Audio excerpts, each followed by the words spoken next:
If you're in the content creation space and provide creative services for other businesses, aka you're a photographer, videographer, graphic designer, editor, writer, and you just can't seem to get away from low-paying clients, you keep getting clients that don't stick, they don't come back and book you for more, and you just don't have that steady income to justify quitting that day job that you hate, I can almost guarantee that the thing holding you back is that you're not doing this one thing that other successful professionals in your field do. It's not the quality of the work you provide. It's not your ability to get the job done. You just don't provide a good client experience. So in this video, I'm going to show you 3 things that I've learned in my content creation business that has solved every one of those problems I've talked about.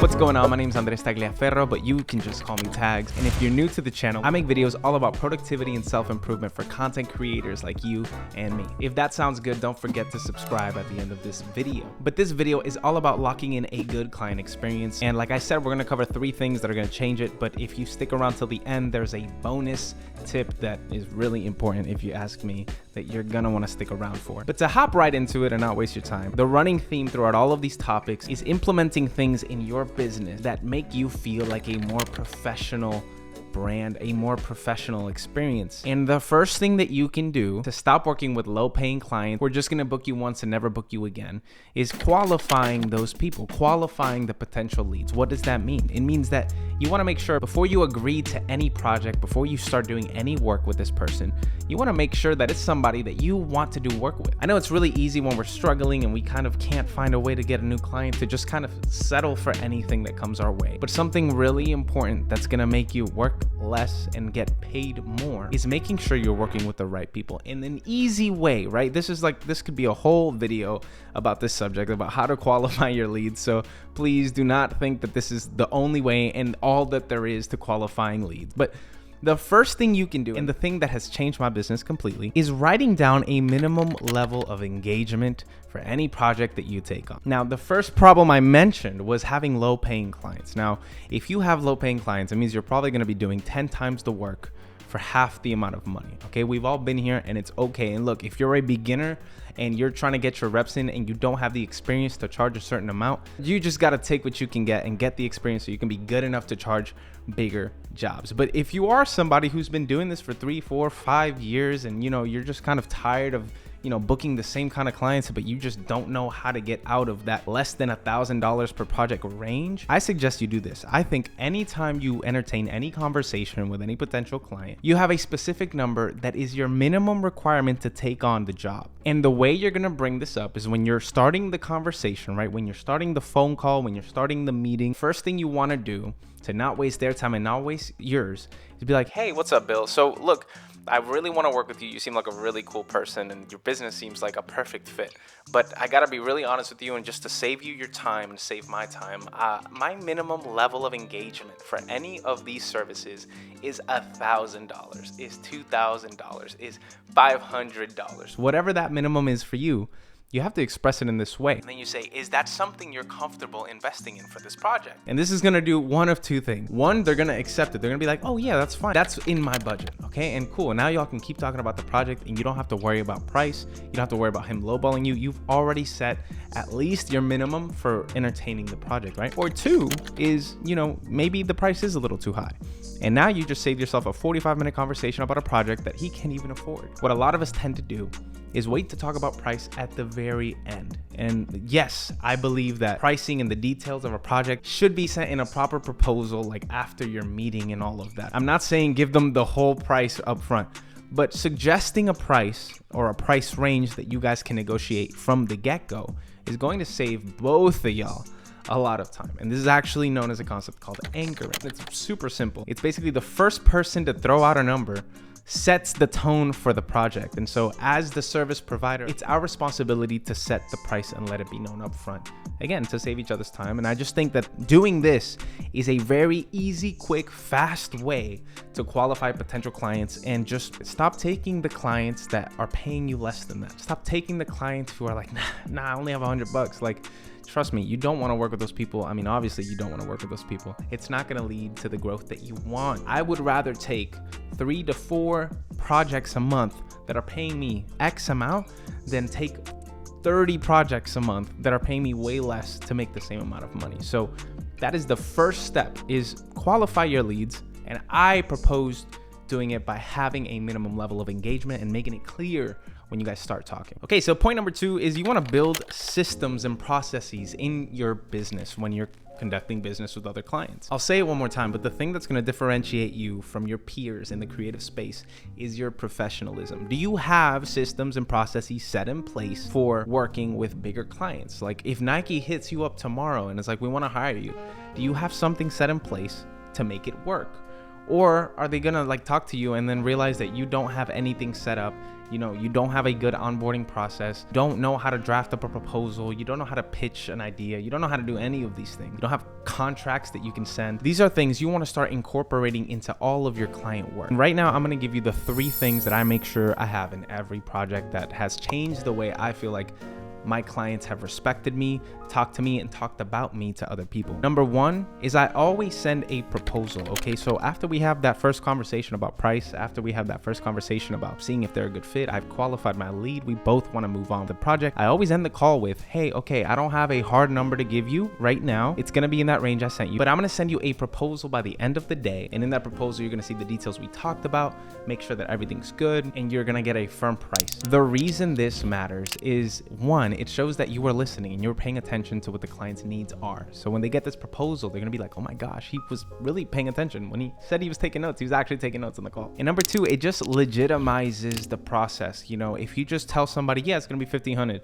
and then they're like, all right, bet, and then y'all hang up, and like they don't have a feeling of like, oh, I'm doing something exciting, you know, I'm investing in my business. Like, you're not giving them a good experience. So a proposal is a great way. The way I do it is I put together a PDF presentation, which again, like, it looks good, it's professional, it's sleek, it's clean, it shows everything that they wanted, shows exactly what they're gonna get, the deliverables we talked about, it shows a price, okay? And this doing project proposal has really changed the tone of how clients interact with me. It's just a great thing to add that we might think isn't necessary, but it really does make a difference, and it builds your brand. It legitimizes who you are as a service provider. The other 2 things is make sure you guys have contracts drafted up. Contract of choice that I use is I have like a single contractor agreement, like an independent contractor agreement that I send to businesses. Again, before they send a payment, I make sure they sign it digitally on like paper or whatever you want to do. It's something that binds this project on paper so they don't back out. If they do back out, well, there's a price for that. If they don't send me a payment on time, well, here's a fee for that. Like, these are things that are going to make sure you're safe, they're safe, and again, legitimizes your brand. It just looks good. It's a lot of this business stuff is a lot about, you know, how it looks, optics, and of course everything has a function, but again, it just legitimizes your brand. And the last part is I have a scope of work expectation chart that I show people whenever we're on call, or maybe I'll send it after I send the proposal, where I'm kind of drafting up a timeline and giving them exact dates, expectations of when they're going to receive specific things. Over communication is like the best thing you can do as a service provider. You have no idea how much these business owners value something like that. You know, they get burned by creatives like us all of the time, people who chose not to be unprofessional. Or maybe you've made this mistake before and you're missing deadlines and you're not setting up expectations. And what seems like it might be an over communication is really like the bare minimum you can do to make them feel safe and secure. And again, just want to keep working with you. This is what's going to help you build that reputation in your city and get those clients to keep coming back to you. And number 3, make payments easy. One of the biggest obstacles for businesses and one of the most awkward conversations to have in business is money, frankly, is talking about payments. It's talking about when you're gonna get paid, when this is gonna happen. The best thing you can do for yourself right now, if you don't have this set up, is set up some sort of accounting software for your business. What I mean by that is you wanna have something to where a potential client can click a button, put their credit card in, and send you the payment in minutes. When you're talking about working with bigger businesses with bigger budgets, This is a really big deal. If you're working with a business that has like an accounting department, or you're specifically talking to like the head of marketing in a business, you don't understand how annoying it is for them to ask for approval for these kind of things from the accounting department and stuff like that. Like, it's really complicated, and something you can do to make it easier on them and get you paid faster and get you paid more is create an easy accounting kind of process. So what I use for my business, Trinity Tags Creative Agency, is we use QuickBooks. You can send an email with an invoice, and then they have a credit card payment link, and then they can send the payment super quick. They can pay with a credit card, which again, in the business realm, if you're giving them the option to pay with a credit card and not with like hard cash or debit, it helps them a lot. I know there's a lot of other services, so maybe make yourself acquainted with them and pick the best one. I personally have QuickBooks, but just take this step. It really will go a long way. If you start doing those 3 things, you're gonna see the way that clients treat you, the way that you're talked about to other clients, the amount of referrals you're gonna get is gonna like explode. People are gonna wanna keep working with you. But there's one more thing that I saved for the very last part of the video that is the most slept on part of the content creation business, which like for some reason we don't do and it isn't talked about, but is a staple in every other business. It's build relationship with your clients. Text the people, like build a relationship outside of work with the people that you work with. I don't know about you, but I'm a big believer that business should be done in like gratitude and joy and excitement. It shouldn't be this like work thing. It should be something fun. One of my clients, like we text all of the time. We send TikToks to each other. Like we have a relationship outside of business. And the reason this matters is there's nothing that's gonna make a client stick more to your business and wanna work with you more than just being friends. Like it sounds crazy and it sounds dumb, but it's so true. And if you look at any of the most successful people in your field, you're gonna see that they don't just treat their clients like another thing that like, oh, they have to do, this sucks. Like, no, they attack it with gratitude. They're excited, you know, they take their clients out on lunch. Building relationship and outside of just the scope of work that you're doing is one of those intangible things that once you start doing, you're gonna see the impact of. And so I'm very big on that. Like, even if you don't have the finances to like, you know, send them gifts or whatever, maybe that's too much, but just as simple as talk to them, like outside of business, if they'll allow it, right? Read the room, right? You don't want to be the guy who's creepy and just like, yo, good morning, how's your day? Like, you know, but when possible, build relationship outside of just the work thing that you're doing. And you're gonna see like people want to work with people they want to work with. Yes, sometimes businesses go for the cheapest hire. Yes, sometimes businesses just want to save money and save profits and make sure that they get what they need. But for the most part, most people who do business want to do business with people they like. Being that likable person is another thing that will make you sticky. It will make people want to work with you way more, come back to you, and tell other people about you. If you're new to this channel, I have a website called justcallmetags.com. Simple, right? And in that website, I have things like a free cinematic reels guide to help you create cooler reels for your Instagram. I'm thinking about putting up some sort of like template for proposals, things like that. So if you haven't subscribed to my newsletter or you haven't gone over and checked out the thing, there's really cool stuff on my website, like my gear list. If you're wondering what I shot this with, you can go there. But I hope this video brought you some value. Implement it like today, right now.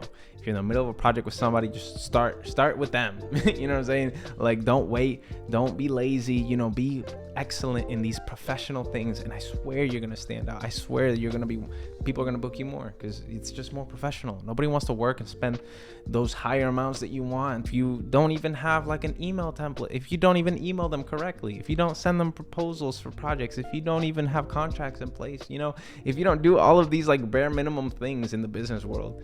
Why are people gonna give you a more than bare minimum payment or want to work with you more? But if you found value in this, please drop a comment on someone else's comment, join the community. I love the fact that so many people comment here, something they learned, or maybe they add to my video. I love it, and I respond to every comment. So please go and do that. And remember to subscribe, like, and no matter where you are in your business journey, whether you're making $200 a month or you're making $1 million a month, just remember, stay grateful. Peace.